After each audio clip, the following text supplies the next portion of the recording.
Permission लिए है। प्रणीत मोरे जो है स्टैंड अप कॉमेडियन है, उनका कुछ शो था और वहाँ पे जो हमारी वहाँ पे केएम हॉस्पिटल की स्टूडेंट है, क्या नाम है उनका, प्रणीता, उन्होंने कुछ स्टेटमेंट किया है।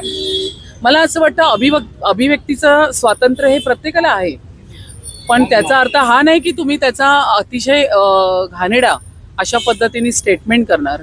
एक सन्माननीय डिग्री तुम्ही प्राप्त करणार आहात आणि तुमच्याकडे ज्यावेळी तुमच्या शिक्षणाला तुम्हाला अभ्यास करण्यासाठी आणि तुम्हाला स्टडी करण्यासाठी जेव्हा शवविच्छेदनासाठी बॉडी त्या ठिकाणी दिली जाते, त्यानंतर तुम्ही इतकं आक्षेपार्थ त्या ठिकाणी वक्तव्य करता, त्या पुरुषाची बॉडी असू दे किंवा स्त्रीची बॉडी असू दे, हे आपल्या मुंबईच्या संस्कृतीला शोभना देणार नाही आहे, अजिबात टॉलरेट केलं जाणार नाही। या पद्धतीने तुम्ही माफी मागता नंतर, पण तुम्ही जे एकदा बोललेला आहात ते मात्र बोललेला आहात, म्हणजे तुम्ही काय आहात, तुम्ही कुठल्या संस्कृतीतून आलात त्याचं तुम्ही उदाहरण तुम्ही त्या ठिकाणी देताय। मला वाईट वाटतं त्यांच्या आईवडिलांचं, त्यांच्या पालकांचं।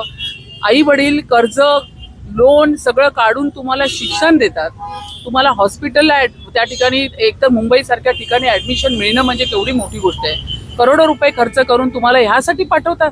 तुम्ही अशा पद्धतीने तुम्ही डॉक्टरेट तुमच्या पदवीचा अशा पद्धतीने खालची पातळी पण नाही म्हणता येणार, मर्यादा आता सगळ्या सोडलेल्या आहेत मर्यादा। इतक्या खालच्या पातळीवर जाऊन त्या मुलीने आणि त्या स्टँडअप कॉमेडी शो आहे ना, त्याला तर माझा विरोधच आहे, ते बंद झालं पाहिजे। मी सीएम साहेबांना पत्र देणार आहे। तिथे अभिव्यक्ती स्वातंत्र्याच्या नावाखाली हवे तसं काही बोलतात। आतापर्यंत किती अशी उदाहरणं झालेली आहेत, किती अशा वक्तव्य या लोकांनी केलेले आहे। हे शो बंद झाले पाहिजे। मी या शोच्या विरोधात आहे आणि अशा पद्धतीने नंतर माफी मागून काही होणार नाही।